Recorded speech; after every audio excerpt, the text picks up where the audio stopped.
Hello, teachers. Teacher Angel here. Welcome and welcome back to my YouTube channel. And how are you? So, this is my long video or short video this 2025.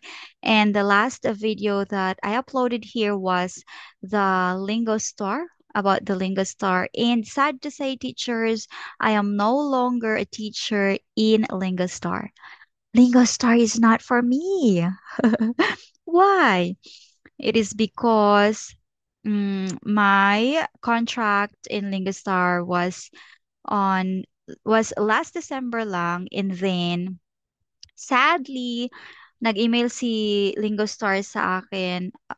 Oh, actually sa teachers, sa lahat ng teachers, na we need to submit an NBI or police clearance for for a compliance.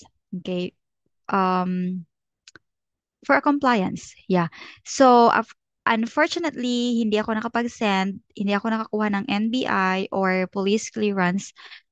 And if I plan to work again or to teach again in Lingustar, may possibility na makabalik ako sa Lingustar if kukuha po ako ng NBI clearance or police clearance kasi nag-ask na po ako sa kanila. So yun. But since yung peak hours nila is hindi ko mapasukan or hindi ako makapag-open um ng classes during their peak hours, and I can only open in the morning, so walang masyadong student para sa akin lang, para sa profile ko. Meron akong mga naging students last year, but sadly all are trial classes. Okay, trial classes lang sila, and maybe hindi din fit yung schedule ko sa schedule nila. That's why hindi sila nag-enroll, or yeah, walang bookings masyado sa akin. So,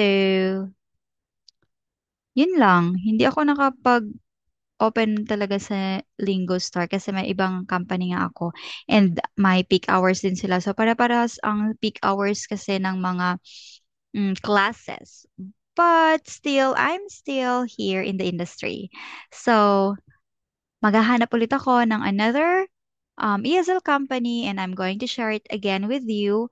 Right now, I just finished applying in Air Class 1-on-1, and I hope makapasa. And then I will share it also to you, teachers. So that's it for today. Thank you so much for watching. See you again on my next one. Goodbye.